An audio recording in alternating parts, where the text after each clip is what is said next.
আমি দরবার থেকে কিছু কথা আলোচনা করি আপনাদের কাছে, আপনারাও আলোচনা শুনুন। সাথে সাথে এই আলোচনাটা লাইভের মাধ্যম দিয়ে অনেক মা বোন বয়স্ক মানুষের রিকোয়েস্ট, তারা আসতে পারে না, তারা শোনার জন্য অনুরোধ করেছে, রিকোয়েস্ট করেছে। সেই হিসাবে বিএসপির আবু বকর সিদ্দিকী ইউটিউব চ্যানেলের মাধ্যম দিয়ে এবং ফেসবুকের মাধ্যম দিয়ে পীরজাদা এমডি আব্বাস সিদ্দিকী আমার অফিস ওটা চালায়। যারা আসতে পারেনি তারাও দূর থেকে দেখে। সবাইকে আমার পক্ষ থেকে আন্তরিক ভালোবাসা, সালাম, মুবারকবাদ। আমরা যে মাসের মধ্যে এখনো আছি এটা পবিত্র মুহররম মাস। আরবি মাসের প্রথম মাস হচ্ছে এই মুহররম মাস। এই মুহররম মাসে ইসলামের প্রাচীন বহুত ইতিহাস রয়েছে,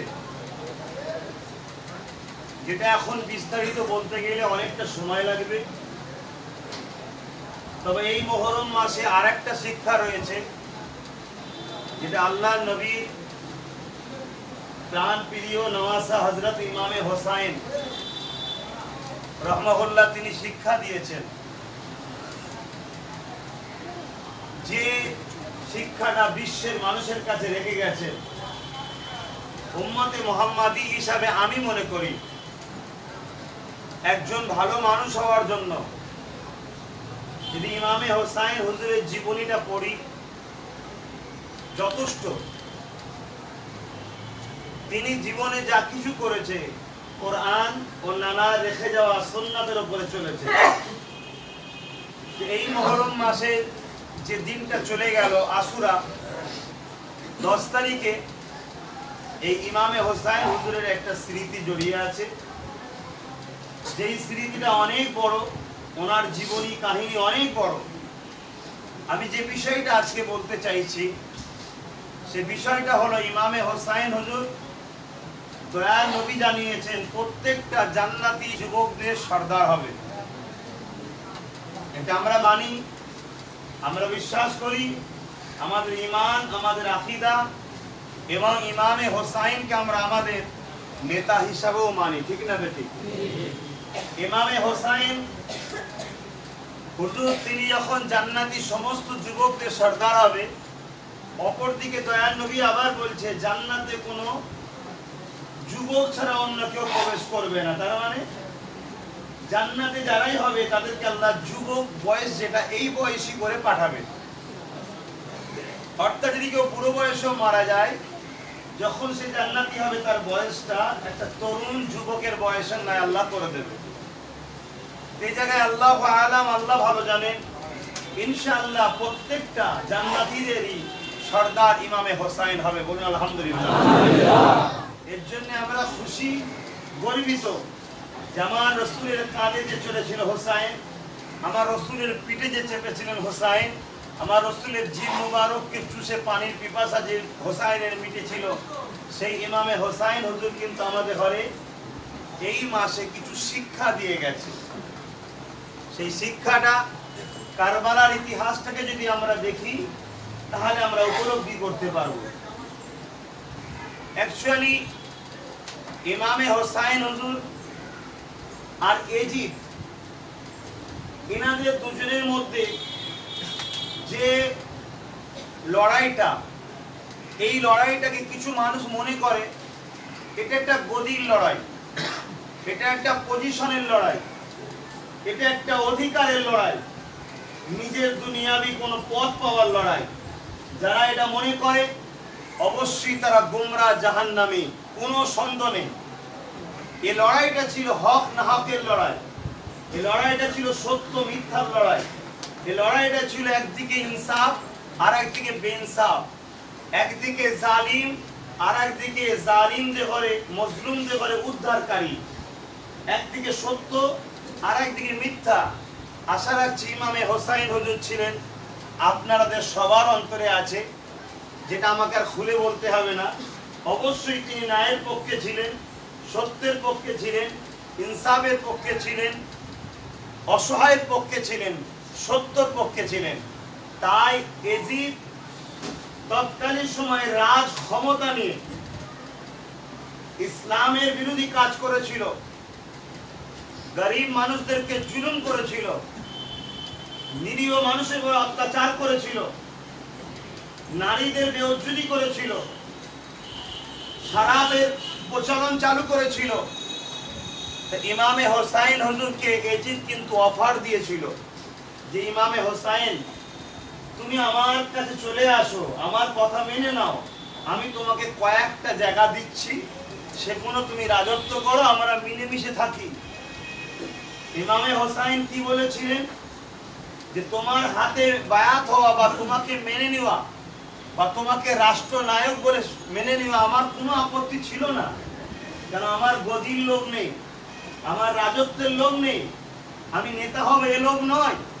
কিন্তু তুমি হচ্ছে জালিম, জালিমকে কখনো আল্লাহ মানেনি, রসুল মানেনি, তোমার পক্ষপাতিত্ব করা মানে কিয়ামত দিন নানার কাছে আমি মুখ দেখাতে পারবো না, আল্লাহর কাছে মুখ দেখাতে পারবো না। আর আমি যদি জালিমের সঙ্গে হাত মিলিয়ে দিই, যুগে যুগে আমার নানার উম্মত করে জালিম থেকে বাঁচাবার লোক আর বেরোবে না, সব জালিমদের দাসত্ব করবে। ইমামে হোসাইন সেদিন চাইলে তো হাত মিলিয়ে দিতে পারতেন, বহু ধন দৌলত পেতেন, রাজত্ব পেতেন, সম্মান পেতেন, দুনিয়াবি সন্তান। কিন্তু ইমামে হোসাইন আজও সারা বিশ্বের হৃদয়ে আছে। বাচ্চা হলো হোসাইন নাম রাখে, হলো কেউ এজিদ কিন্তু নাম রাখেনি। হয়তো সিংহাসন এজিদ পেয়েছিল, কিন্তু আজ এজিদ মুর্দাবাদ, কিন্তু ইমামে হোসাইন আজও জিন্দাবাদ, ঠিক না বেটি? মানে ইমামে হোসাইন ছিলেন ন্যায়ের দিকে, সত্যর দিকে, প্রেমের দিকে, ন্যায় বিচারের দিকে, শান্তির রাষ্ট্রের দিকে, মানবতার দিকে, ইনসাফের দিকে, মজলুমের দিকে। আজ ধন দৌলতের পিছনে আমরা অনেকে দৌড়চ্ছি, গাড়ি দরকার, বাড়ি দরকার, জমি দরকার, ও কি করছে দেখার দরকার নেই, কোন নেতার সঙ্গে মিলে আমার ইজ্জত হলেই হলো। কিন্তু হোসাইনের মতো হওয়া যাবে না, এজিদের দলের মতো হওয়া যেতে পারে। এই জায়গায় দাঁড়িয়ে কোন একটা ক্ষেত্রে, কোন একটা দিক দিয়ে ইমামে হোসাইন হুজুরের সাথে এই হোসাইন হুজুরের গোলামের একটা আত্মীয়তা আছে। হ্যাঁ, আমরা তো ইসলামের দিক দিয়ে, ইমানি দিক দিয়ে মানি, বংশের দিক দিয়ে একটা আত্মীয়তা আছে। তাই সেই ইমামে হোসাইন হুজুরের দেখানো শিক্ষায় আজ আমি পীরজাদা আব্বাস সিদ্দিকী, আমি ভাবতে লেগেছি ধর্ম যেমন আমার শিক্ষা দেওয়া দায়িত্ব, ধর্মের মধ্যেই আছে নামাজ, ওটারও শিক্ষা দিচ্ছি দেব, রোজা আছে ওটারও দিচ্ছি দেব, হজ আছে ওটারও দিচ্ছি দেব, যাকাত আছে ওটারও শিক্ষা দিচ্ছি দেব, মা বাপের সেবা শিক্ষা দিচ্ছি দেব, মসজিদ তৈরি করলে সব হয় শিক্ষা দিচ্ছি দেব। সাথে সাথে রাজশক্তি দ্বারা বিগত দিন ইসলামের যেভাবে ক্ষতি করেছে, বিগত দিন গরিবদের যেভাবে জুলুম করেছে, আজও এক শ্রেণীর সন্ত্রাস, জালিম, বদমাইশ লিডার, নেতা আবার রাজশক্তির ক্ষমতায় ধর্মের উপরেও যেমন আঘাত দিচ্ছে, মসজিদ মাদ্রাসাকেও যেমন মিটাতে চাইছে, সাথে সাথে গরিব অসহায় মানুষদের উপরে জুলুম অত্যাচার করছে। আমি যদি প্রকৃত ইমামে হোসাইনের মাননেওয়ালা হয়, তাহলে আমি যেমন নামাজ পড়বো, রোজা রাখবো, হজ করবো, যাকাত দেবো, দান খায়রাত করবো, মা বাপের সেবা করবো, গরিব মানুষদেরকে ভালোবাসবো, পিয়ার করবো, সাথে সাথে আমার এই গুণটা থাকাও দরকার যে জালিম নেতার হাতে কখনো হাত মিলাবো না, জালিমদের বিরুদ্ধে, নেতার বিরুদ্ধেও লড়বো, কেন আমার ইমাম লড়েছে, আমাকে শিক্ষা দিয়ে গেছে, ঠিক না বেটি? এই জায়গায় দাঁড়িয়ে থেকে আজ গুটি কত কথা আপনাদের ঘরে বলছি। নিশ্চয়ই বাংলা জুড়ে, শুধু বাংলা বলবো না, আমি মনে করি পৃথিবী জুড়ে আজ আব্বাস সিদ্দিকীকে নিয়ে আলোচনা সমালোচনা হচ্ছে। আমার পক্ষ। দ্বিতীয় নম্বর কথা, দাদা হুজুর কি রাজনীতি করেছে। 3 নম্বর কথা, আব্বাস সিদ্দিকী যা করছে বিজেপি চলে আসবে। এই 3টে কথা আজকে বাজারে ব্যাপক চলছে। আমি সর্বপ্রথম কথার উত্তর দিই, আব্বাস সিদ্দিকী পীরের ছেলে, নবীর খানদানের ছেলে, কোরাইশ পরিবারের সদস্য, মুজাদ্দেদ জামানের 4র্থ প্রজন্ম, রাজনীতি কেন করবে? আমি আপনাদের কাছে জানতে চাই, একটু সাড়া দেবেন। ইসলামে তোকে তো বললাম মোবাইল বার করতে মানা করলাম, ওকে ধর ধর, ওকে ধর। মুনাফিক জুটেছে স্যার একটা দুটো।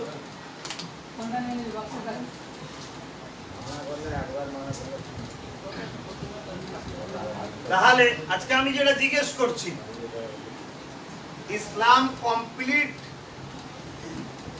ইসলাম ধর্মটা কমপ্লিট না আনকমপ্লিট? তাহলে নামাজ কি হবে? ইসলামে আছে না নাই? রোজা, হজ, যাকাত, দান, খায়রাত, সংসার, ব্যবসা বাণিজ্য, কারবার ইসলামে আছে না নাই? দেশটা কিভাবে চালাবেন ওটা ইসলামে আছে না নাই? দেশের প্রজাদের সঙ্গে কিভাবে নিরাপদে রাখা হবে, আইন ব্যবস্থা কেমন হবে, ইসলামে আছে না নাই? তাহলে ইসলামে যদি এটা থাকে তাহলে এটাকে রাজনীতি বলা হয়তো। তাহলে ইসলামে রাজনীতি আছে না নাই? রাজনীতি করা ইসলামে জায়েজ না হারাম? ইসলামে যদি রাজনীতি জায়েজ হয়, তাহলে আমি যদি একজন পীরজাদা রাজনীতি করি গুনাহ হবে না সওয়াব হবে? আমি সওয়াবের কাজ করছি।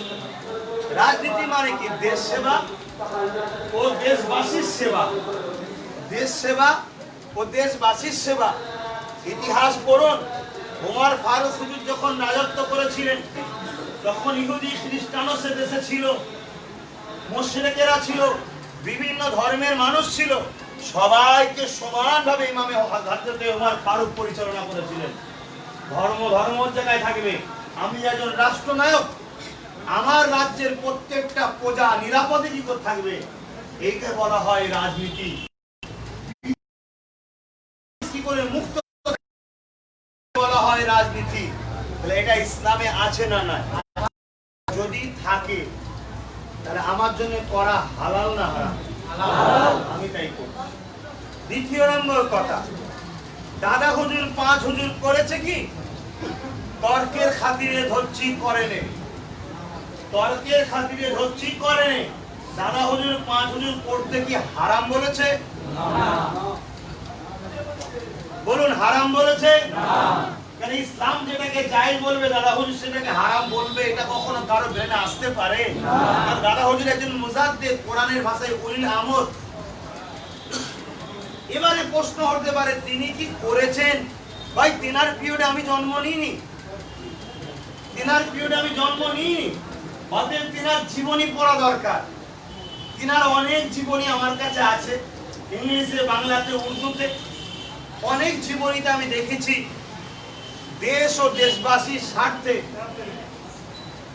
অনেক জীবনীতে দেখেছি দেশ ও দেশবাসীর স্বার্থে তিনি তিনার খলিফাদের মধ্যে থেকে অনেক বড় বড় পণ্ডিত, খলিফা, শিক্ষিত লোককে বলেছিলেন, বাবা তোমাদের ঘরে দেশ সেবার জন্য, মানুষ সেবার জন্য কিছু লোককে বাবা ওই দিকে যেতে হবে, অর্থাৎ রাজনীতি যেতে হবে।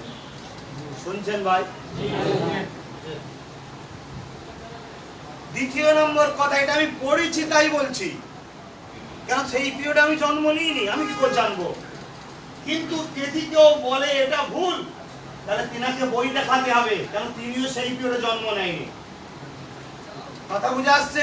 আমি কারো মুখ থেকে শুনেছি, কারো মুখ থেকে শোনা কথা কখনো দলিল হয় না।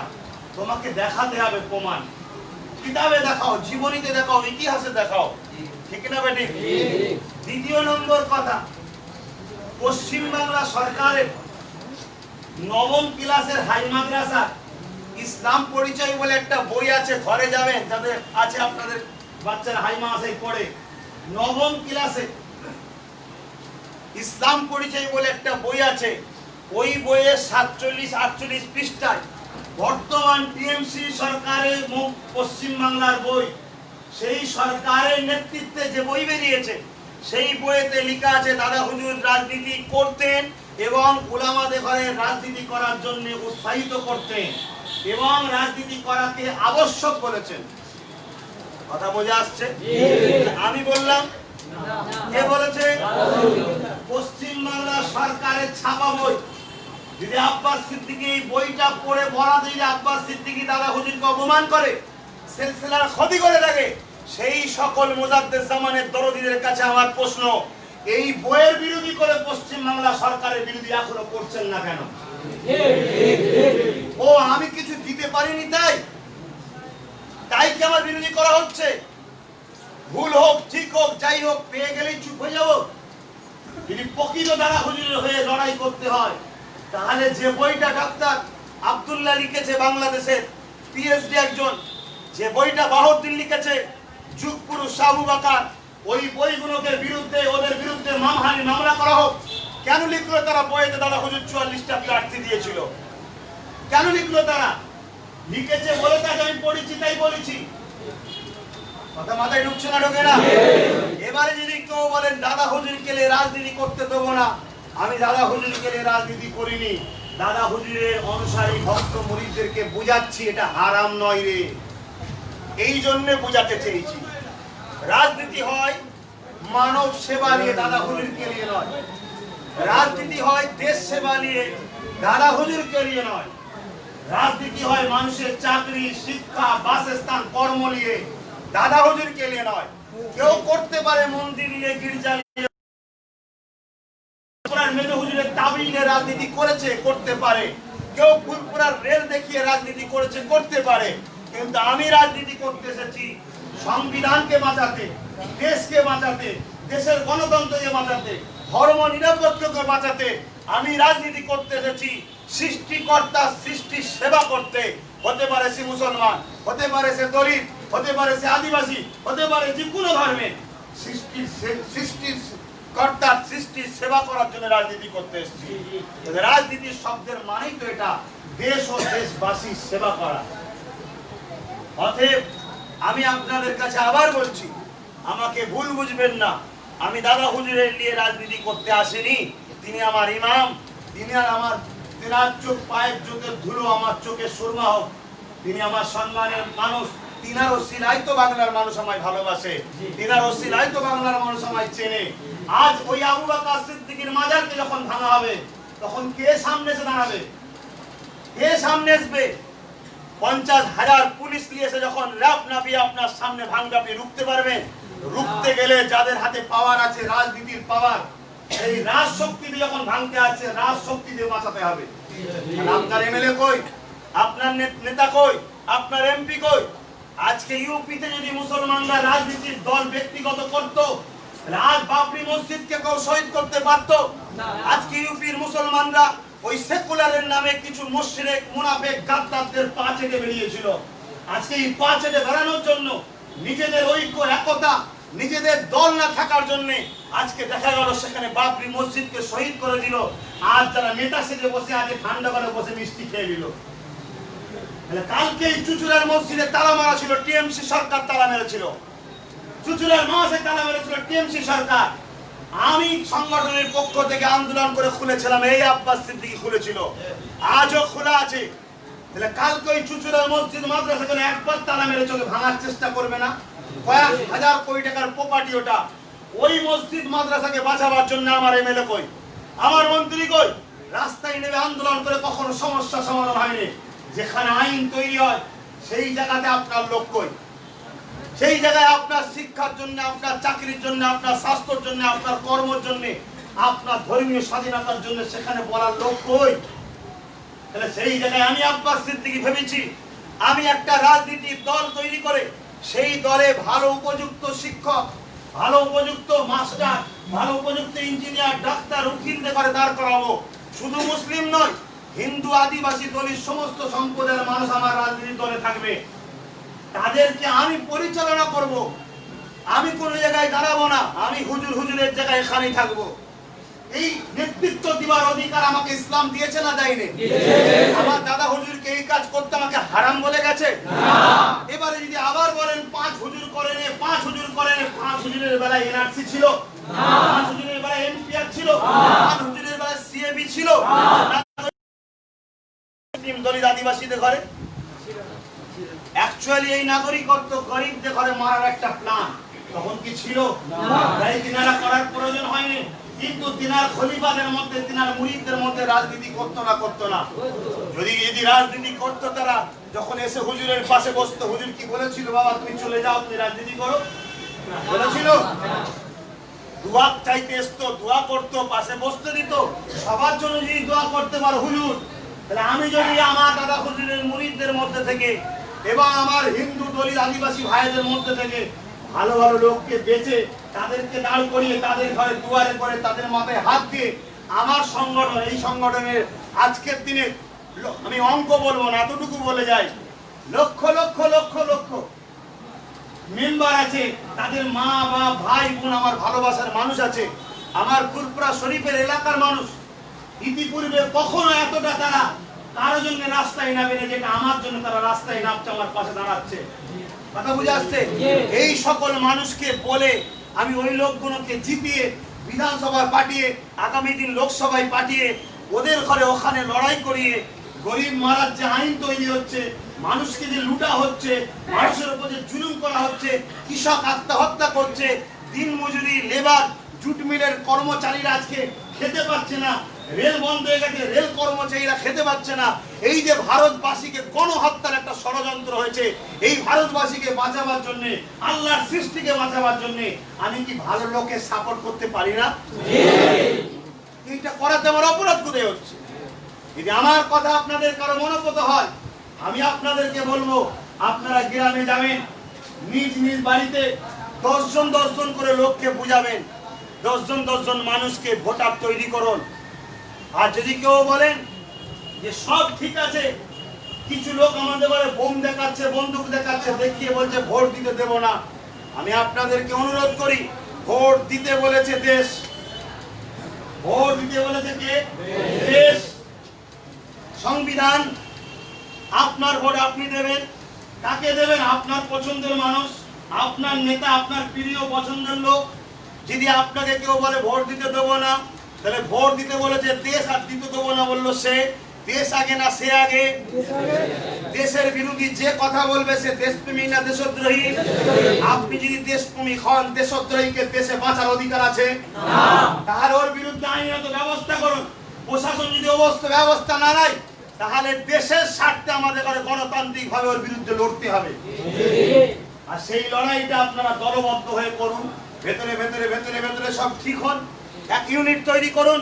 কারণ এই দেশের গণতন্ত্রকে, এই দেশের ধর্মনিরপেক্ষতাকে, এই দেশের সংবিধানকে, এই দেশের মৌলিক যে অধিকার, একটা মানুষের শিক্ষা, স্বাস্থ্য, অন্ন, বাসস্থান দিতে হবে, এটাকে আজকে হরণ করা হচ্ছে। এই জায়গায় আমার দায়িত্ব, এই জায়গায় আমার দায়িত্ব, এই বিষয়ে আমার কথা বলার। আমাকে ইসলাম অধিকার দিয়েছে, আমার আল্লাহ রসুল আমাকে বলেছে, যদি অন্যায় দেখো তুমি হাত দিয়ে প্রতিরোধ করো। আমফানের দুর্নীতি হয়েছে, এটা অন্যায় না? অন্যায় নয়। গরিবের না পেয়ে দুতলা লোকের বাড়ি পেয়েছে, অন্যায় না? অন্যায় নয়। করোনার সময় বাইরে পশ্চিম বাংলার তো বেশিরভাগ লোক বাইরে কাজ করে, কেন কাজ করে? বাংলায় কাজ দিতে পারে না বাংলার সরকার, বাংলার তারা বাইরে চলে যাচ্ছে কাজ করতে। এই করোনা মানুষকে নিয়ে গেছে, বাংলার মানুষকে আনা হলো না কেন? এদেরকে ছিনিমিনি খেলা হলো কেন? আর আজকে সেই মানুষগুলোকে আমি গরিবানা যতটা পেরেছি, আমার সংগঠনের ছেলে যারা ছিল যোগাযোগ করেছে, মাথা পিছু 1000 করে টাকা দিয়েছিলাম, প্রায় 70 লক্ষ টাকা আমি দিয়েছিলাম নলেজ সিটি থেকে ধার নিয়ে। বুঝে আসছে? আজকে এই জায়গায় আগামী দেখুন, যারা কয়েকজন এমএলএ বা কয়েকজন মন্ত্রী, তারা রাজশক্তি ছিল, তাই তারা বাস করে নিয়ে আসতে পেরেছে। আমার যদি আজকে 40টা এমএলএ থাকতো, 50টা এমএলএ থাকতো, তাহলে আমিও তো বাস ভাড়া করে আপনাদের আনতে পারতাম। আজকে মাথায় ঢুকুন, এইভাবে যে মানুষকে আজকে ছেলেমেয়েরা খেলা হচ্ছে, এটা অন্যায় না? অন্যায় নয়। এই অন্যায়ের প্রতিবাদ করতে গেলেই আমার উপরে অ্যাটাক হবে, এটা কি গণতন্ত্র? দেশ তো তোমাকে বলার স্বাধীনতা দিয়েছে, তাই তো আমি বলছি, তুমি কেন সংবিধান বিরোধী কাজ করবে? তুমি নেতা হও, মন্ত্রী হও, এমপি হও, এমএলএ হও, মুখ্যমন্ত্রী হও, প্রধানমন্ত্রী হও, দেশের সংবিধান ও দেশের উপরে তো নয় তুমি? আজকে তুমি আমার দেশকে কেন ধ্বংস করবে? কেন আমার দেশের মৌলিক অধিকারকে তুমি হরণ করবে? কেন দেশের গণতন্ত্রকে হত্যা করবে? এই জায়গায় সবাই যদি চুপ হয়ে থাকে, তাহলে আমার দেশ তো আবার ব্রিটিশদের জায়গায় অন্য কারো হাতে দাসস্ব হয়ে যাবে, গোলাম হয়ে যাবে। তাহলে সেই জায়গায় আমি আজকে মুখ খুলেছি, আমি আজকে গরিব, মুসলিম, দলিত, আদিবাসী, পিছিয়ে পড়া সিভিল কাস্ট, সিভিল ক্রাইম মানুষের কথা বলছি। এই বলার অধিকার তো আমাকে আমার দেশ দিয়েছে, এই বলার অধিকার তো আমাকে আমার ধর্ম দিয়েছে। কোন জায়গায় অসুবিধা হচ্ছে আমি রাজনীতি করাতে? ধর্মগুরু, ধর্মগুরু, অন্য অন্য ধর্মের ধর্মগুরুরা বড় বড় মুখ্যমন্ত্রী হয়ে যাচ্ছে, মন্ত্রী হয়ে যাচ্ছে, ওর বেলায় তো সেই ধর্মের লোকেদের মুখে কোনো কথা নেই, আর আমি করলেই তোমার পাড়ায় 20টা 25টা মুসলিম সূরাতে মুনাফিকরা কেন বিরোধী করছে? তাহলে জানতে হবে এরা মুসলমান নয়, এরা মুসলমান সেজে আছে, আমাদের ঘরে কোনোদিন উঠতে দেয়নি, সর্বসময় আমাদের ঘরে চেপে রাখছে, সর্বসময় আমাদেরকে চেপে রাখছে। কথা বুঝে আসছে ভাই? এই জায়গায় দাঁড়িয়ে থেকে আমি আপনাদেরকে অনুরোধ করব, আমি আপনাদেরকে বুঝাবো, বা আপনাদের মুখ থেকে আমি একটা কথা শুনতে চাইবো, একদম দিল থেকে বলবেন, ধোঁকা দেবেন না, মরতে একদিন হবে আল্লাহর কাছে। আমি যদি মানব সেবা, দেশ সেবায় রাজনীতির দল তৈরি করে ভালো ভালো লোককে দাঁড় করিয়ে তাদেরকে নিয়ে নিয়ন্ত্রণ করে গরিব মানুষের উপকার করি, দেশের উপকার করি, এটা করা আমার জন্য ঠিক হবে না ভুল হবে? আমি করবো না আগামী দিন আমাকে আরো বেউজ্জতি করতে চাইছে, আগামী দিন আমার আরো ক্ষতি করতে চাইছে, আমি আমার জানকে লাগিয়ে দিতে রাজি আছি, কোনো অসুবিধা নেই। কেন? আমার রাসূল বলেছে অন্যায় দেখলে হাত দিয়ে প্রতিরোধ করো, যদি না পারো মুখ দিয়ে প্রতিরোধ করো, তাও যদি না পারো অন্তর থেকে ঘৃণা করো। তাহলে আজকে যে গরিবকে লুটবে, মিথ্যা মিথ্যা গ্যাজার মামলা দিচ্ছে, 80 বছরের পুরোকে রেপ কেসের মামলা দিচ্ছে, ঘরগুলোকে ভেঙে দিচ্ছে, গরিবের উপর অত্যাচার করছে, কোথাও ঠেলাওয়ালা দোকানদারি করছে, হয়তো 200 টাকা ইনকাম করেছে, তার কাছে এইভাবে যে জঙ্গল মহল তৈরি করেছে, এটাকে পরিষ্কারের দরকার আছে না নাই? আজকে যদি কিছু মানুষ না ভাবতো যে ব্রিটিশদের হাত থেকে দেশকে বাঁচাবো, তাহলে আমরা স্বাধীন দেশ বলতে পারতাম? আমরা পতাকা দেশে তুলতে পারতাম? কিছু লোক জীবন দিয়েছিল বলে আজকে আমরা স্বাধীন দেশ বলতে পারছি। কিছু জীবন যাবে, কোনো পাওয়া নেই, তাতে আব্বাস সিদ্দিকীর চাই যাবে, কোনো অসুবিধা নেই। কিন্তু 2021-এ আমরা গণতান্ত্রিক ভাবে এমন একটা শক্তি তৈরি করব, যে শক্তিতে মুসলিম দলিত আদিবাসী পিছিয়ে পড়া মানুষ মাথা তুলে যেন আগামী দিন বাঁচতে পারে। এই ঐক্য, এই শক্তি করতে আপনারা রাজি আছেন? রাজি থাকেন তাহলে চুরি করে ভয়ে পিছিয়ে থাকলে হবে না। তবে হ্যাঁ, আপনার পায়ে পা দিয়ে কিছু লোক ঝগড়া করতে চাইছে। কেন? প্রশাসনের ইউনিফর্মে একদল পার্টির ক্যাডার বর্তমান ওদের দাবিদারি করছে, দলদাস হচ্ছে। তাহলে সেই জায়গায় আপনি এখন কি করবেন? আপনি কারো সঙ্গে ফিতনায় জড়াবেন না, আপনি কারো সঙ্গে কোনো ঝগড়ায় যাবেন না। আপনি শুধু যে আপনাকে ডিস্টার্ব করছে, যে আপনার পিছনে লেগেছে, ওই 2 নম্বর গুলোকে শুধু চিনে রাখবেন। কথা বুঝে আসছে? চিনে রাখবেন। কেন চিনে রাখতে বলছি? দুটো কারণে। প্রথম নম্বর কথা হলো, আমার সৃষ্টিকর্তার কাছে আমি 5 ওয়াক্ত নামাজে হাত তুলি এই জালিমদের বিরুদ্ধে, যাদেরকে জালিম দেবার সৃষ্টিকর্তা বিচার করেন। এই জন্য চিনে রাখতে বলছি, সৃষ্টিকর্তার পক্ষ থেকে যখন মার আসবে, তার থেকে অনেক কঠিন মার হবে, ওটা তোমরা দেখে নেবে। দ্বিতীয় নম্বর কেন চিনে রাখতে বলছি? এজন্য চিনে রাখতে বলছি, ইতিহাসের পাতায় বা বিগত দিন শুনেছি বা দেখে আসছি, কংগ্রেসের বদনাম হয়েছে কিছু দুষ্কৃতী লোকেদের জন্য, যারা কংগ্রেসের মধ্যে ঢুকে গুন্ডাগিরি করছিল। কংগ্রেস হেরে গেল সেই গুন্ডাদের জন্য, তারাই আবার বামফ্রন্টে ঢুকে গুন্ডাগিরি শুরু করলো। তাদের গুন্ডাগিরি করার জন্য আবার বামফ্রন্ট হেরে গেল, তারা এখন টিএমসি তে ঢুকে গুন্ডাগিরি করছে, এজন্য টিএমসির বদনাম হচ্ছে। তারা আবার একদিকে বিজেপিতে যাচ্ছে। আমি যদি ক্ষমতায় চলে আসি, তারা যদি আমারতে ঢুকে যায়, তাহলে আমাদেরও তো বদনাম হবে। ওই চোর গুলোকে, 2 নম্বর গুলোকে চিনে রাখা দরকার। আমরা ওদের প্রতিরোধ করবো না, আমরা ওদের প্রতিশোধ নেব না। কেন? আমার আল্লাহ বিচার করবে, ঠিক আছে? আমরা প্রতিশোধ নেব না, আমরা আল্লাহর কাছে বিচার দেবো। আল্লাহর মার দেরি করে হয়, কিন্তু আল্লাহর মারটা এত কঠিন হয় যে মারের শেষ থাকে না। তোমরা চাও তো আল্লাহর মার হোক? তোমরা করবে না। হ্যাঁ, দায়িত্ব দেশের নাগরিক হিসাবে কেউ জুলুম করলে থানায় যাবে, থানায় কেস করবে। হ্যাঁ, বেশিরভাগ মানুষ আমাকে বলেছে থানা তো ওদের কাজ করছে, থানা তো ওদের হয়ে কথা শুনছে, থানা তো ওদের দলদাস হয়ে গেছে। কিন্তু না, শুনে রেখে দাও, সবাই নয় গো ভাই, ভালো প্রশাসনের সংখ্যা এখনো বেশি আছে। হ্যাঁ, কিছু লোক পার্টির তারা ঢুকে বসে আছে থানাতে প্রশাসন সেজে। যেদিকে প্রশাসনের লোক এখন দরদ দেখাতে যায়, ক্ষমতার জোরে, পার্টির ক্ষমতার জোরে তাদেরকে দেখা যাবে জঙ্গলমহল বিভিন্ন জায়গায় পাঠিয়ে দেবে বা বিভিন্ন কেসে জড়িয়ে দেবে প্রশাসনকে। তাই প্রশাসন বন্ধুরা আজকে নিরুপায় হয়ে গেছে, যারা ভালো পুলিশ। সময় আসবে একটা দিন, ইতিহাস ভুলে আমরা যাইনি।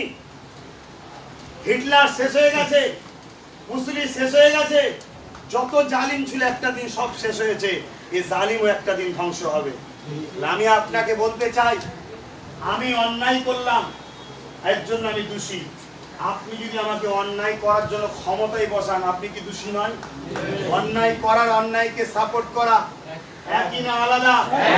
আজকে যাদের দ্বারা এই সমাজে আপনার পীরের আওলাদ ফুরফুরা জমিন পীর দরবার, এটা আমার বাপের সম্পদ, এটা মুজাদ্দেদ জামানের সম্পদ।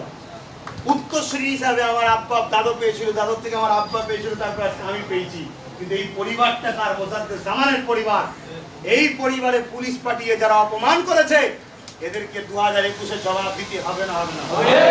দ্বিতীয় নম্বর কথা হচ্ছে, চুচুড়া মসজিদ মাদ্রাসায় যারা তালা মেরেছে, এদেরকে জবাব দিতে হবে না? হবে না?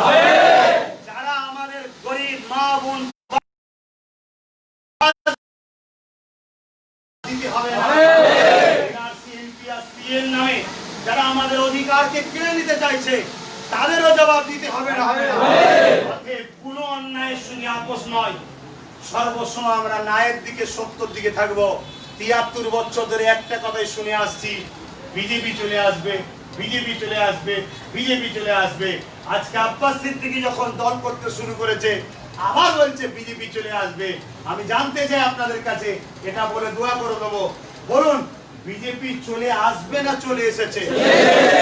বিজেপি পশ্চিমবাংলায় 2011-র আগে ছিল না। 2011 এই দায়িত্ব যাকে দিলেন, তিনি আসার পরে বিজেপি বেড়েছে না কমেছে? নিশ্চয়ই তিনি উপযুক্ত নয় বাংলাকে পাহারা দিবার। আর না হয় গট কেস, ওর মধ্যে একটা, যার দ্বারা 18টা ঢুকলো, তার উপরে ভরসা সম্পূর্ণ 2021-এ করা যাবে না।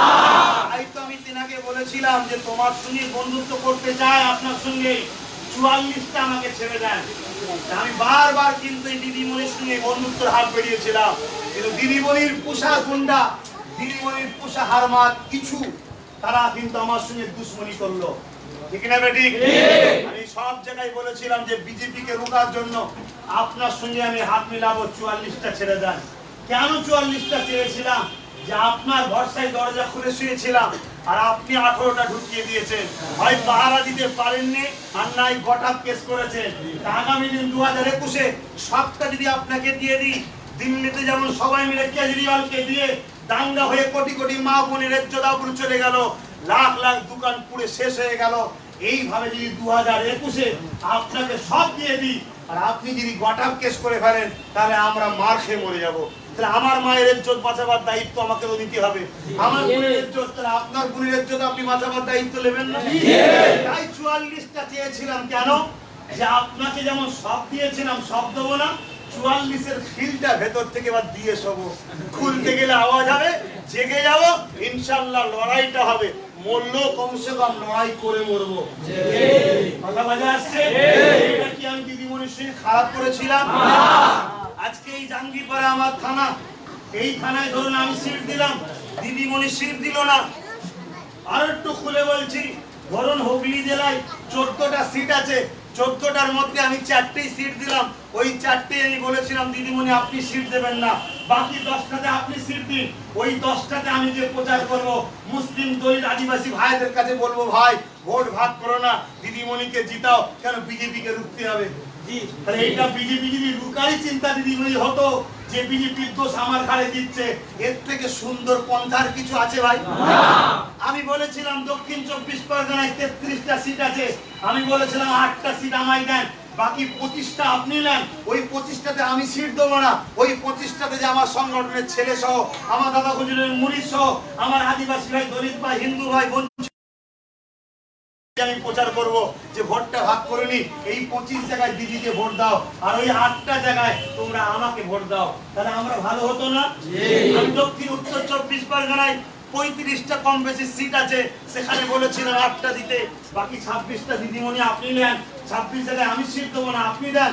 ওই 26 জায়গায় আপনার হয়ে প্রচার করব, আর এই 8টা জায়গায় আপনি সিট দেবেন না। মন যায় আসবেন, না মন যায় না আসবেন, আব্বাস সিদ্দিকী ইনশাআল্লাহ এর জন্য যথেষ্ট। ঠিক না? এই জায়গায় এই যে জোটটা, এটা দিদির সঙ্গে দুশ্মনী ছিল না, বন্ধুত্ব ছিল। আমার সঙ্গে দিদিমণির কিছু লোক করেছে না করেনি? প্রশ্ন উঠতে পারে, দিদিমণি তো করেনি। হ্যাঁ জানি করেনি, আপনার দলের লোক করেছে, তার বিচার কি করলেন আপনি? তার এত বড় সাহস হলো কি করে যে ফুরফুরা শরীফের মতো একটা পবিত্র জায়গা, যেখানে কঠোর ইসলামের দুশ্মন হয়েছে মাথা হ্যাট করে কথা বলতে হয়। ফুরফুরা এমন একটা জায়গা যে দরবারকে হিন্দু, দলিত, আদিবাসী, সাঁওতাল, বাগদি, কুড়ি, দোম, মুচি যত ধর্মের মানুষ আছে সবাই ফুরফুরাকে শ্রদ্ধা করে। সেই ফুরফুরাকে একটা সমাজ বিরোধী জঙ্গি তকমা দিল এই বেঈমান মুনাফেকটা। এর জন্য আপনি কি বিচার করলেন? আর যদি সত্যি ফুরফুরায় জঙ্গি তৈরি হয়, ফুরফুরার আশপাশে যত বাড়ি আছে এরা সবাই জানে নিশ্চয়ই, এরা সবাই সেই জঙ্গির প্রতিবাদ করে না কেন? এরা সবাই দেশদ্রোহী হলো।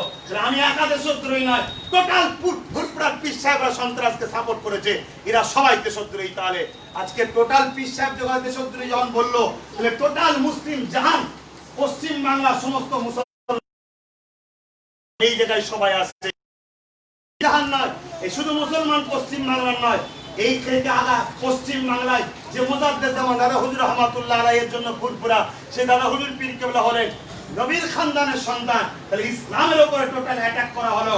আর ইসলামের উপরে শুধু অ্যাটাক হয়েছে তা নয়, এই ফুরফুরা শরীফে গান্ধী বাবুর মতো লোক এসছে, সুভাষচন্দ্র কি বলে প্রফুল্লচন্দ্র সেনের মতো লোক এসছে, বড় বড় সায়েন্টিস্ট, জ্ঞানী বিজ্ঞানীরা এসছে, আজও আসছে, বিভিন্ন রাজনীতির লোক এসছে। মমতা ব্যানার্জি খোদ নিজে ফুরফুরা শরীফ এসেছিল, তিনি ফুরফুরা তাবিজ দেখতে দেখতে রাজনীতি করেছিল। তাহলে সন্ত্রাসী হয় তিনিও জানে, তথাপিও তিনি রোকেননি কেন? তাহলে তিনিও দেশপ্রেমিক নয়। যদি বলেন না ও ভুল বলেছে, তাহলে কাশ্মীরের কোথায় কোথায় জঙ্গি ট্রেনিং হয় ও তো জানে, ওকে ধরা হোক, ধরে সেই সেই জায়গায় গিয়ে দেশকে বাঁচাবার জন্য জঙ্গিদের ভালো সরানো দরকার আছে। কথা বুঝে আসছে? এই জায়গায় এখানে দেশকে বাঁচাবার ব্যাপার এসছে, দেশের জন্য জীবন দিতে হবে, দেশকে ভালোবাসা নবী মুহাম্মদ সাল্লাল্লাহু আলাইহি ওয়াসাল্লামের সুন্নাত। তুমি যদি মুসলমান হও, তুমি যদি মাওলানা হও, তুমি যদি ইমাম হও, তুমি যদি পীর সাহেব হও, তুমি যদি বক্তা হও, তুমি যদি একজন নবীর গোলাম হও, তুমি যদি প্রকৃত দেশবাসী হও, তোমার দায়িত্ব দেশকে ভালোবাসতে হবে। আমার নবী মক্কার জন্য কেঁদেছিলেন, আমার ভারতের জন্য আমাদের ঘরে কাঁদতে হবে, আমার ভারতের উন্নয়নের কথা ভাবতে হবে, আমার ভারতকে বাঁচাতে হবে। সাথে সাথে আমার ভারতবর্ষে পশ্চিম বাংলায় যে গণতন্ত্র, সেই গণতন্ত্র হত্যা হয়ে যাচ্ছে ভাই। এই জায়গায় দাঁড়িয়ে থেকে আমি আব্বাস সিদ্দিকী যখন একটা ইউনিট করছি, মোটেই মুসলমানের জন্য রাজনীতি আমি করিনি, আমি দেশ ও মানুষের জন্য রাজনীতি করছি। আমার এই সংগঠনের যত ছেলে আছে এখনো রাজনীতি দল ঘোষণা করেছি ভাই। আর এই ছেলেগুলো কি রাজনীতির দলের ছেলে না সংগঠনের ছেলে? অত্যাচার করছে, লজ্জা। একটা রাজনীতির বর্তমান ক্ষমতা থাকা দল একটা অরাজনীতির সংগঠনকে ভয় খেয়ে গেছে। এরা কতটা আসামি, এরা যে নিজের পায়ের তলার মাটি সরে গেছে। এরা এখন একটাই কাজ করছে, বাড়ি বাড়ি যাচ্ছে, হুমকি দিচ্ছে, মিথ্যা কেস দেবো, মামলা দেবো, হ্যাং করবো, ত্যান করবো। আমি জিজ্ঞাসা করতে চাই, এদের মিথ্যা মামলায় যদি সামনে যাও, তাহলে তুমি প্রকৃত দেশপ্রেমিক হতে পারবে না। তাহলে তুমি নেতাজির জন্য কি করতে পারলে? তুমি গান্ধী বাবুর জন্য কি করতে পারলে? তুমি আশফাকুল্লাহর জন্য কি করতে পারলে? তুমি তিতিমুরের জন্য কি করতে পারলে? তুমি মোজাদ্দেদ জামান দাদা হুজুর স্বাধীনতা সংগ্রামের জন্য কি করতে পারলে? তাদের ঘরেও অনেক কিন্তু ব্রিটিশ অত্যাচার করেছিল, তারা সব কিছুর বাধা ওভারটেক করে দেশের জন্য তারা শ্রম দিয়েছে, বুদ্ধি দিয়েছে, জ্ঞান দিয়েছে, রক্ত দিয়েছে, অর্থ দিয়েছে, সব দিয়ে দেশকে স্বাধীন করেছে। আজকে তুমি তোমার বাচ্চাকে একটা সুন্দর পরিবেশ দিয়ে যাবে না? আজকে কোনো গ্যারান্টি আছে তোমার 5 বছরের বাচ্চা স্কুল থেকে ফিরে আসবে? কোনো গ্যারান্টি আছে তোমার মেয়েটা রাত্রিরে প্রাইভেট পড়ে ফিরে আসতে পারবে? কোনো নিরাপত্তা আছে? তাহলে এই জায়গায় তুমি আজকে সুরক্ষিত কোথায়? অতএব তুমি লোভে পড়ে বিক্রি হয়ে যাও না, হারাম খাবার শখ করো না। তোমাকে ভোটের সময় খাম আসবে, খামের মধ্যে টাকা আসবে, নিয়ে নাও। তোমাকে ইন্দিরা আবাসনে ঘর দিচ্ছে, নিয়ে নাও। সাইকেল দিচ্ছে, নিয়ে নাও। মোবাইল দিচ্ছে, নিয়ে নাও। মোটরসাইকেল দিচ্ছে, নিয়ে নাও। জেনে রাখবে, ওটা দিয়ে যদি কেউ মনে করে তোমায় কিনছি, কারো কাছে বিক্রি হও, যে আজকে তোমায় 5,000 কিনেছে, কাল তোমাকে সে 10,000 বিক্রি করবে। আজকে যে তোমাকে একটা ঘর দিয়েছে, কালকে ওই ঘর থেকে বার করে তোমাকে যে ক্যাম্পে নিয়ে যাবে। অতএব যা দিচ্ছে নিয়ে নাও, ওই নেওয়াটা হারাম হবে না, ওই নেওয়াটা অবৈধ হবে না। কারণ ওই টাকাটা তোমাদেরই হক, তোমার দেশের টাকা, তোমার জনগণ, দেশের জনগণের ট্যাক্সের টাকা, ওটা তোমারই প্রাপ্যর টাকা। অতএব ইয়া কোনো অসুবিধা হবে না। কথা বুঝে আসছে? এরপরে তোমাদের কাছে বলি, তোমাদের ঘরে জুলুম করতে পারে, আরো অত্যাচার করতে পারে, এই জুলুমের শিকার হয়ে তোমরা কি পিছিয়ে যাবে? হাত করে নেবে। অন্যায়ের কাছে মাথা নত করে নে।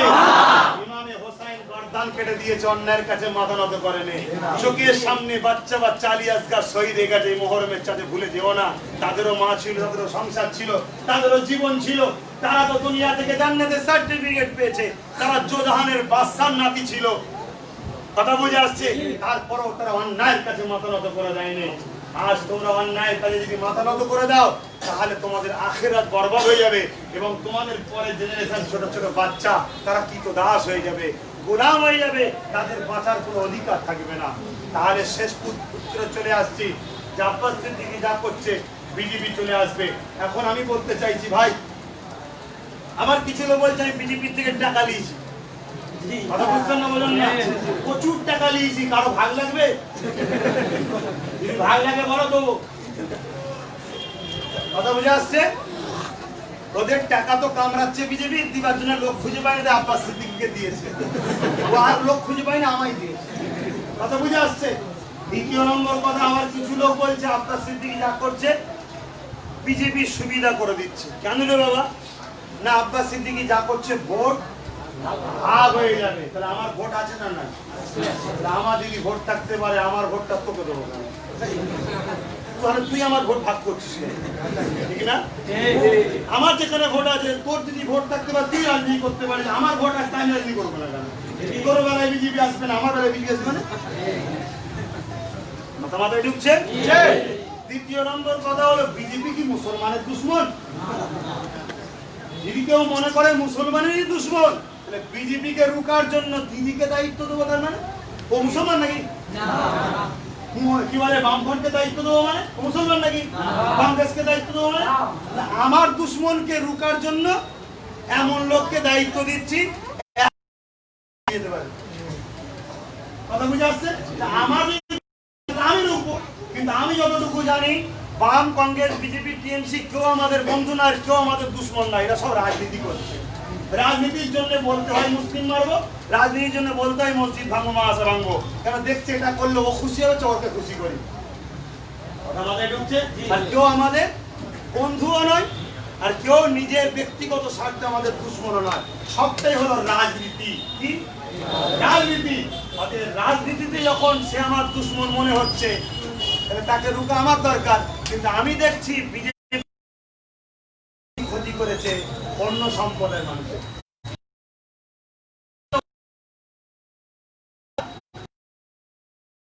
বিক্রি করে দিল 1,22,000, কম বেশি চাকরি চলে গেল। তার মধ্যে 22,000ও মুসলমানের চাকরি যায়নি, সব অমুসলিমের চাকরি গেল। তাহলে কার দুশ্মন ভাই? আমার। মানে এমন করে দেখানো হচ্ছে যাতে বাংলার মুসলমান দিন রাত বিজেপিকে গাল করুক, বিজেপিকে গাল করুক, বিজেপিকে গাল করুক। আর বিজেপিকে আমি আস্তে আস্তে দরজা খুলে দেবো, ঢুকে বলবো এরাই তোর দুশ্মন, আর ওরা মনে করে পিটু। মাথা মোটা হওনি। ব্যক্তিগত কাউকে আক্রমণ করলে হবে না, নীতির জন্য আক্রমণ করো। বিজেপি আর্থিক অবস্থা খারাপ করেছে, অতএব দেশের স্বার্থ আমার দুশ্মন। বিজেপি এয়ার ইন্ডিয়াতে শুরু করে দেশের একটা সম্পদকে বিক্রি করছো, আমার দুশ্মন। মসজিদে হাত দিয়েছে, তালাক ফতোয়ায় হাত দিয়েছে, ধার্মিক হিসাবে আমারও দুশ্মন। ঠিক তেমনই বর্তমান প্রায় রেল করে ছিল, তাবিজ প্রায় 25 কোটি টাকা দিয়েছিল। এই মিথ্যা বদনাম দিচ্ছে, এর জন্য ও আমার ক্ষতি করছে গণতান্ত্রিক ভাবে। ওর প্রতিরোধ করা এটা আমার দায়িত্ব। দ্বিতীয়, মসজিদ মাদ্রাসায় তালা মেরেছিল, ধর্মীয় জায়গায় হাত দিয়েছে একজন ধর্মগুরু হিসাবে, ও আমার দুশ্মন। দুটো জায়গা, দুটো প্ল্যাটফর্ম তৈরি করতে হবে। রাজনীতি যখন দেশ ও জনগণের ক্ষতি করবে, দেশের নাগরিক হিসাবে তার প্রতিরোধ করাটা দরকার। এটা যখন ধর্মে আঘাত দেবে, ধর্মীয় লোক হিসাবে তার প্রতিরোধ করাটা ধার্মিক আমার দায়িত্ব। কথা বুঝে আসছে? এই জায়গায় আমাদের কাছে বিজেপি, বাম, কংগ্রেস সবাই আমাদের কম বেশি, কেউ চাই না গরিবদের মাথায় উঠুক, ঠিক না বেটি? তাহলে দ্বিতীয় কথা হচ্ছে, তাহলে আমার জন্য বিজেপি আসছে তো? কথা বলুন। আমি আপনাদের কাউকে বলেছি বিজেপিকে ভোট দিতে? হ্যাঁ, একটা কথা সমাজে ছড়াচ্ছে, কোন এক জায়গায় আমি বলেছিলাম আমি যদি বলি বিজেপিকে ভোট দিতে আপনি দেবেন, তার আগে ছিল বামকে বললে দেবেন, সবাই বলেছিল হ্যাঁ। কংগ্রেসকে বললে দেবেন, সবাই বলেছিল হ্যাঁ। টিএমসি কে বললে দেবেন, সবাই বলেছিল হ্যাঁ। তার মানে এই সংগঠনটা আমি এমন ভাবে তৈরি করছি যে আমার কথাই শেষ কথা, যে পারবে করো, যে পারবে করুনি, বলেছি না বলিনি? সেই জায়গায় আমি বোঝাতে চেয়েছিলাম এটা, যে মানুষ তো আমাকে এত ভালোবাসে, আমার জন্য জীবন দিতে দেবে বলছে। আমি মনে করি জীবন দেওয়ার থেকে বড় কোটি হলো বিজেপিকে ভোট দেওয়া। কথা বুঝে আসছে? তাই আমি তখন বললাম যে আপনারা বিজেপি কি ভোট দেবেন? সবাই যারা ভালোবাসে তারা বলেছিল হ্যাঁ।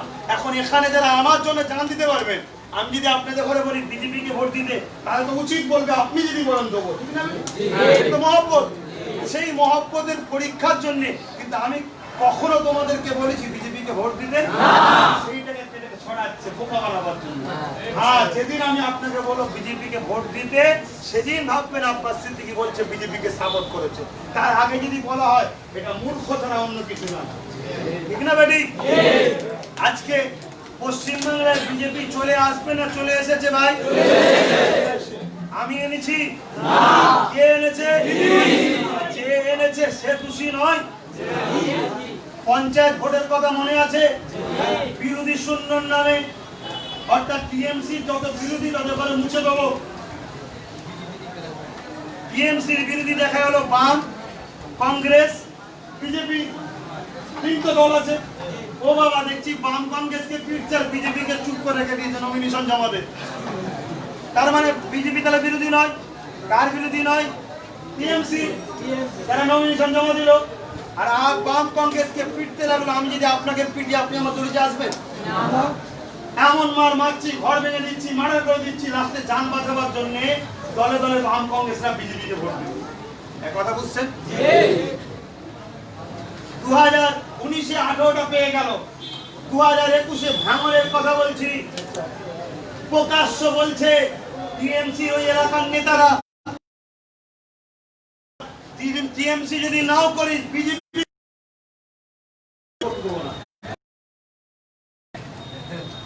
তার মানে কি? হাতে লাঠি না থাকার জন্য কুকুর ঘেউ ঘেউ। কাউকে আমি কুকুর বলতে বুঝাতে চাইছি, মানুষ কুকুর নয়, বুঝাতে চাইছে হাতে লাঠি না থাকলে কুকুর ঘেউ ঘেউ করে তেড়ে আসবে, আর হাতে যদি লাঠি থাকে। কথা বলো। আজকে আমাদের এমএলএ নাই, অর্থাৎ লাঠি নাই, এমপি নাই, তাই কে বলছে ঘরে লাঠি মেরে বার করবো? কে আমাদের সম্পত্তিতে বিজেপিকে অফিস করতে দিচ্ছে, মমতা করতে দিয়েছে আমাদের সম্পত্তির উপরে। টিএমসি সরকার আমাদের সম্পত্তি, অকাপ সম্পত্তির উপরে বিজেপির পার্টি অফিস করতে দিয়েছে। কথা বুঝে আসছে? কেন? আমাদের হাতে লাঠি নাই। আদিবাসী দলিতরা এই দুর্দশা কেন? তাদের হাতে লাঠি নাই, তাদের এমএলএ নাই। কথা মাথায় ঢুকছে? আজকে প্রকাশ্য বলছে যে আব্বাস সিদ্দিকীর দল টিএমসি না করিস, বিজেপি কর। আব্বাস সিদ্দিকীর দল করতে পারবি না, তাহলে বিজেপি কে আনছে কে? আমি একবারও কাউকে বলেছি যে আমার সংগঠন, আমার দল যদি না করতে চাই বিজেপি করলে না বলেছি কাউকে? মাথায় ঢুকাও কথাকে, ঠান্ডা মাথায় বোঝো। তাহলে বিজেপি অলরেডি 2019-এ 18টা পেল। কি করে পেল? জান বাঁচাবার জন্য বাম কংগ্রেসের লোকেরা সব বিজেপিকে ভোট দিয়েছে। এবারে 2021 মুসলমান এখনো বিজেপিতে যাচ্ছে না, তাই ইচ্ছা করে ঘর বাড়ি ভাঙচুর করে মুসলমানকে বিজেপিতে ঢুকাবার জন্য বর্তমান রোলিং পার্টির কিছু নেতারা উঠে পড়ে লেগেছে। আর ওই যে ভুল প্রায় জঙ্গি তৈরি হয়, এই কথাটা তো অ্যাকচুয়ালি বিজেপিকে খুশি করার কথা, যে আমি পারি, আমাকে তোমার দলে জায়গা দাও। কেন? যারা দুর্নীতি করেছে তারা বেঁচে থাকতে গেলে ক্ষমতার কাছে আশ্রয় নিতে হবে, নাই বেঁচে থাকতে পারবে না। ও যখন বাম বন্ডে ছিল, দুর্নীতি করেছিল, বাঁচার জন্য টিএমসিতে আসতে হয়েছে, ও কালকে বিজেপিতে যাবে। আর আমি আপনাকে বলে রাখছি, মিলিয়ে নেন, ভোটের দামামাটা বাজলে যাকে আপনি ভোট দিয়ে এতদিন রেখেছেন সেও বিজেপিতে ঢুকবে। আগামীতে যাকে ভোট দিয়ে আপনি জিতাবেন, জিতার পরে যদি বিজেপি কিছু কমও করে 10 কোটি 20 কোটি দিয়ে ফটাফট কিনে নেবে। কথা মাথায় ঢুকছে ভাই?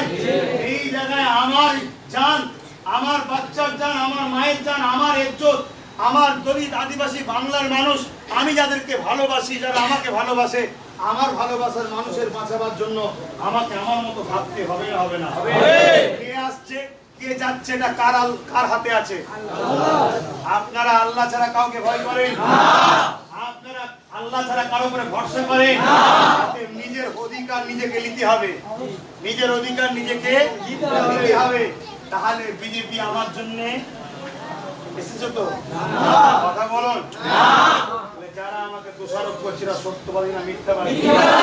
মিথ্যাবাদী সাথ দিয়া মানব প্রেমিক এবং যারা আল্লাহকে মানে ইসলামের লোকেদের কাজ হতে পারে না। দ্বিতীয় নম্বর, বর্তমান পেপারে আনন্দবাজার পেপারে প্রথম হেডলাইন এসেছিল, দিদিমণি বলেছিলেন যে বিজেপি কে ফন্ডে এনে লড়বো। তাহলে বিজেপি কে এনেছে কে? দিদিমণি। দোষ আমার ঘাড়ে চাপাচ্ছে কেন বুঝতে পারছেন না? আমি আজকে আপনাকে বলে দিলাম যে আপনারা যদি 2021-এ জান মাল দিয়ে দেশের সংবিধান, দেশের গণতন্ত্র, মুসলিম, দলিত, আদিবাসী, এনআরসির হাত থেকে বাঁচার জন্য যদি আমার কথা না শোনেন, আপনাদের চোখে পানি নয় খুন বেরোবে 2022 থেকে বলে দিলাম। এরা যেভাবে আপনাকে ফাঁসাবে। অতএব এই জায়গায় আমার বিরুদ্ধে আছে টিএমসি, বাম, কংগ্রেস। আমি চাইছি দিদিমণির সঙ্গে জোট করতে। দিদিমণি যদি না চায় তাহলে বাধ্য হবো অন্য যে আমার সঙ্গে জোট করবে আমি তার সঙ্গে জোট করবো। কথা বুঝে আসছে?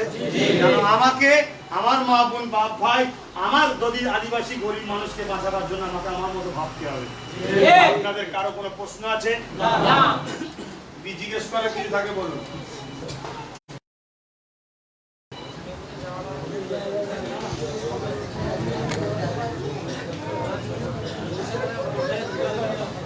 একটা ভাই জিজ্ঞেস করছে ভোটে যেতে দেবে না, তাহলে ভোট করার কি দরকার?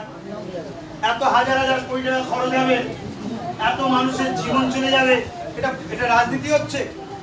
ভোট করা দরকার নেই। তাহলে আপনার বুথে, আপনাকে যদি আপনার বুথে ভোট দিতে না যায় তাহলে আপনি স্বাধীন না পরাধীন?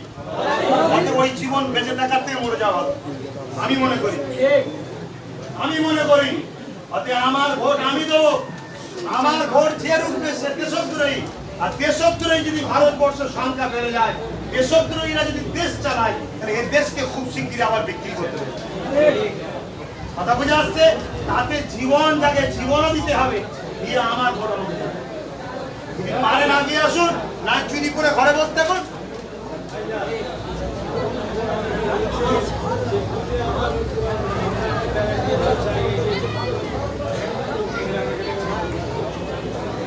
বুঝতে পারলাম না।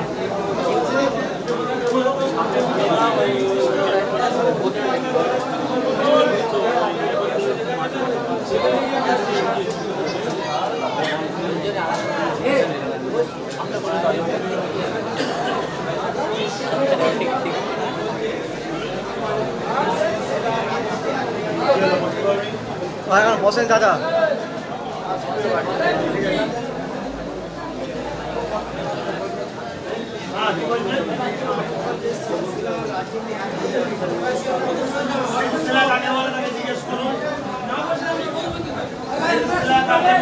জিজ্ঞেস করুন সিলসিলা বলা হয় একটার পর একটা পরস্পর ভাব বা শিকল, অর্থাৎ আহলে সুন্নাত ওয়াল জামাআতের সিলসিলা।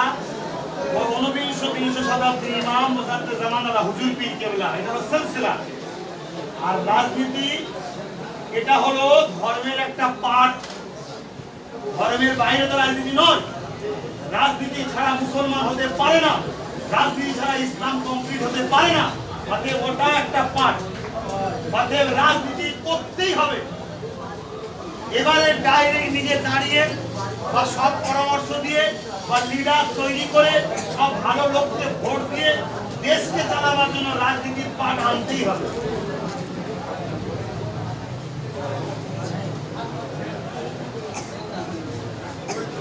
বলুন, আর কেউ জিজ্ঞেস করে বলুন।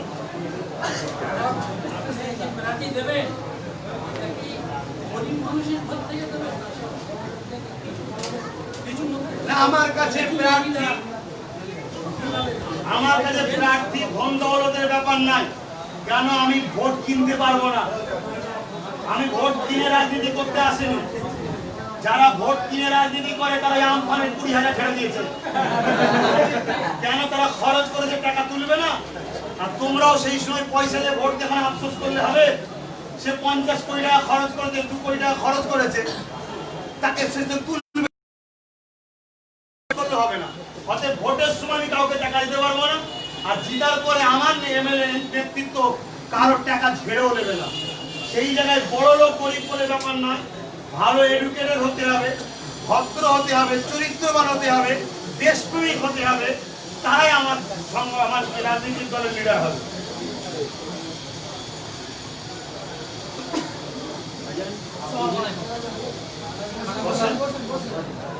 বসে বলুন কি বলছি,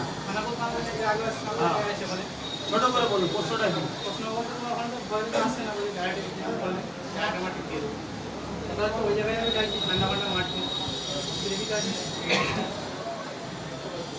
ওটা প্রশ্ন নেই, আজকে আলোচনার বিষয় বলুন। আলোচনার বিষয় বলতে কেউ এই জায়গাটা এখন এই পরিমাণটা বিজেপি ভালো হবে এই নোটিশ করে ভয় কাটছে বলে যদি কিছু হয় আমি আপনাদের ব্যাপারে কি বলেছি?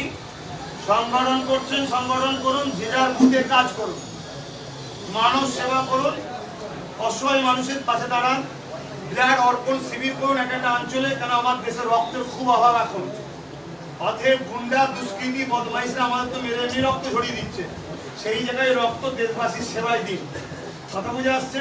এই কাজ আপনারা করুন। আপনারা ধরুন রাজনীতি করার জন্য আপনাদের কোনো কাজ করতে বলা হয়নি।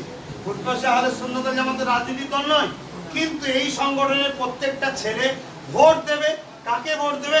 আমি যাকে দিতে বলবো। অতএব আপনি একজন দেশের নাগরিক, আপনি একজন ভোটার, আপনার ভোট দেওয়ার অধিকার আছে। কথা বুঝে আসছে? এই জায়গায় যদি আপনাকে বলে আপনাকে ফুটপাথ যেতে দেবো না, আপনাকে সংগঠন করতে দেবো না, আপনাকে ভোট দিতে দেবো না, যারা বলছে তারা দেশদ্রোহী, তাদের বিরুদ্ধে মামলা করুন, তাদের বিরুদ্ধে কেস করুন, থানা না হয় এসপি অফিসে করুন, ডিএমকে করুন, কোর্ট কেস করুন। তারপরে যদি বলেন ওরা বোম মারে বলছে, গুলি মারে বলছে, জবাই করতে বলছে, তাহলে কালকে ওরা তো আপনার মা বেটির গায়ে হাত দেবে, তখন কি করবেন? তারা তো চরিত্র খারাপ। তো যারা সমাজে দুর্নীতি করে, বোম বন্দুক দেখায়, তারা ভালো মানুষ নাকি? তারা তো গুন্ডা, তারা তো খারাপ লোক।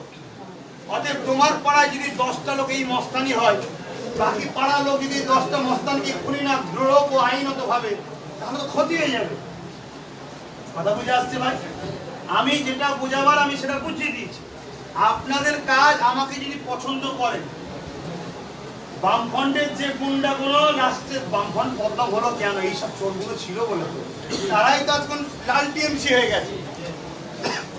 এরা যারা টিএমসি কে জন্ম দিয়েছিল তারা তো এখন দলে নাই।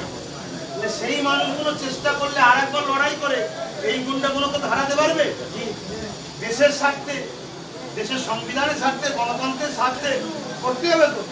কিন্তু এই জন্য চিনে রাখতে বলছি, যাতে আমরা জেতার পরে এই চোরগুলো আবার না আমাদের দলে ঢুকে যে গুন্ডাগিরি করে, এগুলো বন্ধ হবে। ঠিক আছে, সময় হয়ে গেছে, একটু দুয়া আল্লাহ আল্লাহ আজকে কষ্ট করে দূর দূরান্ত থেকে আমার মুজাফফর জামানের দরবারে এসেছে। আমার মুজাফফর জামানের মেহমান, আমার মুজাফফর জামানের মুরিদের ঘরের সন্তান, এরা আমার ভাই হয়। আল্লাহ, হ্যাঁ আল্লাহ, আজকে এই ভাইকে এদের পছন্দ হয়েছে দেশের স্বার্থে, মানব সেবার স্বার্থে। আল্লাহ, নলেজ সিটি তৈরি করছি সেই স্বার্থে, গরিবদের ঘরে সহযোগিতা করি সেই স্বার্থে। এদের আমাকে ভালো লেগে, সেটাই আমার সংগঠনের এরা কর্মী হয়েছে, সংগঠনের সদস্য হয়েছে। আল্লাহ, এদের জানমাল আপনি হিফাজত করুন। আমার দাদা হুজুরের প্রত্যেকটা মুরিদদের জানমাল হিফাজত করুন। আমার দেশবাসী, হিন্দু, দলিত, আদিবাসী সবাই তো আপনার সৃষ্টি, প্রত্যেককে আল্লাহ জালিমদের হাত থেকে হেফাজত করুন। জালিমদের ঘরে আপনি ধ্বংস করুন আল্লাহ, জালিমদের বিচার আপনি করুন আল্লাহ, জালিমদের ঘরে কঠিন কঠিন বিমার দিন আল্লাহ, যাতে করে মানুষের উপর জুলুম করার স্বাদ মিটে যায় আল্লাহ। আজকে আমফান থেকে শুরু করে, করোনা থেকে শুরু করে, দেশের সম্পদ থেকে শুরু করে বিভিন্ন জায়গায় এক শ্রেণীর মানুষ গরিবদের ঘরে গলায় পা দিয়ে টিপে ধরছে আল্লাহ। আজকে সেই গরিবদের মধ্যে কেউ তোমার ইসলামের মাননেওয়ালা, কেউ আদিবাসী, দলিত, হিন্দু, বিভিন্ন ধর্মের আছে, সবাই কিন্তু আল্লাহ সবাইকে জালিমদের হাত থেকে মুক্তি দিন আল্লাহ। আল্লাহ আমার দেশকে এই সন্ত্রাসদের হাত থেকে মুক্তি দিন আল্লাহ। যারা আমার দেশের মধ্যে সন্ত্রাসী করছে, গুন্ডাগিরি করে, বোম মারে, গুলিগালাজ চালায়, মানুষের গণতন্ত্রকে হত্যা করেছে, মানুষের ভোট বাক স্বাধীনতাকে কেড়ে নিচ্ছে, এদের হাত থেকে আমার দেশকে বাঁচান আল্লাহ। আল্লাহ এদের হাত থেকে আমার দেশের বাসীকে বাঁচান আল্লাহ। আল্লাহ আমার সংগঠনের ছেলেদের রুচিতে কারবারে বরকত দিন, এদের ঈমানের শক্তি দিন, এদেরকে পূজার তৌফিক দিন। মৃত্যু একদিন হবে, ন্যায়ের জন্য, সত্যের জন্য, ইনসাফের জন্য, দেশের জন্য, আল্লাহর সৃষ্টির জন্য যেন আমরা জীবন দিতে পারি। আর সবটাই তো তোমার জন্য আল্লাহ। আল্লাহ ভালোবাসা তো তোমার জন্য আল্লাহ, সবকিছু তোমারই জন্য আল্লাহ। তোমার দিকে তো সবাই ফিরে যাবে আল্লাহ। আপনি আমাকে সাহায্য করুন, এই জালিমদের কর্মকাণ্ড থেকে আমার দেশ ও দেশবাসীকে আমি মুক্তি দিতে পারি আল্লাহ। বিশেষ করে বাংলা থেকে সংগ্রাম শুরু, বাংলাই দেশকে স্বাধীনতার রাস্তা দেখিয়েছিল, সেই বাংলা থেকে আওয়াজ উঠেছে। আজ পুরো দেশের দুর্নীতি মুক্ত যেন করতে পারি আল্লাহ। এই বাংলা থেকেই আওয়াজ তুলেছি আল্লাহ, এই দেশকে যেন একটা সুন্দর, সচ্ছল, পৃথিবীর বুকে একটা ধনী দেশ আল্লাহ গড়তে যেন আমরা পারি আল্লাহ। আপনি সর্বশক্তিমান, কোথা থেকে কি হয় আপনি ভালো জানেন। আপনার উপরে আমার একমাত্র ভরসা। এদেরকে বুঝালাম এরা কে কতটা সহযোগিতা করবে এদের ব্যাপার, কিন্তু আমি শুধুমাত্র হাসবুনাল্লাহু ওয়া নি'মাল ওয়াকিল, নি'মাল মাওলা ওয়া নি'মান নাসির। আমি শুধু আপনার সাহায্য চাই, আপনার ভরসায় বসে আছি আল্লাহ। যে বা যারা এখনো ভুল বুঝে আছে তাদেরকে হেদায়েত করুন, আর যারা বুঝার পরও হারাম খাওয়ার জন্য, দুর্নীতি করার জন্য, মানুষকে গোলাম বানিয়ে রাখার জন্য, নিজেকে প্রভু তৈরি করার জন্য তোমার সৃষ্টির উপর যারা জুলুম করছে, তাদের নাম নিশানাকে তুমি মিটিয়ে দাও আল্লাহ। আমাদের সৃষ্টিকর্তা তুমি মিটিয়ে দাও আল্লাহ। হাবিবের খাতির রহমত করে দয়া করো। আবার কিছু মুনাফিক আছে, তারা বলে বদদুয়া তোমার রাসূল করেন। আল্লাহ ওই জালিমদের জবাব দেবেন আপনি আল্লাহ, জালিমদের জবাব দেবেন। ইসলাম কখনো খুনিদেরকে মাফ করে না, ইসলাম কখনো রিপিসদের মাফ করে না, ইসলাম কখনো জালিমদেরকে মাফ করে না। আইন আমার দেশও কখনো ধর্ষণকারীকে মাফ করে না, আমার দেশের আইনও কখনো দেশদ্রোহীকে মাফ করে না। আমি যদি প্রকৃত দেশপ্রেমিক হই, কখনো দেশদ্রোহী জালিমকে মাফ করতে পারি না আল্লাহ। আমি আপনার মাননেওয়ালা, আমি আপনার সৃষ্টি, আপনার হাবিবের অনুসরণ করে চলি আল্লাহ। আপনার নবী বলেছেন আল্লাহ আমাকে রাজ শক্তি দেন। আজকে আমিও ভিক্ষা চাইছি আল্লাহ, মানুষের স্বার্থে, দেশের স্বার্থে, দলিত, আদিবাসী, বঞ্চিত, অসহায় প্রতিটা ধর্মের মানুষের স্বার্থে, স্বাধীনভাবে ইসলামকে মানার স্বার্থে, মসজিদ মাদ্রাসার ইজ্জতের স্বার্থে, আযানের স্বার্থে আল্লাহ আপনি আমাকে রাজ শক্তি ভিক্ষা দিন আমিন সুম্মা আমিন। লা ইলাহা ইল্লাল্লাহ। আসসালামু আলাইকুম।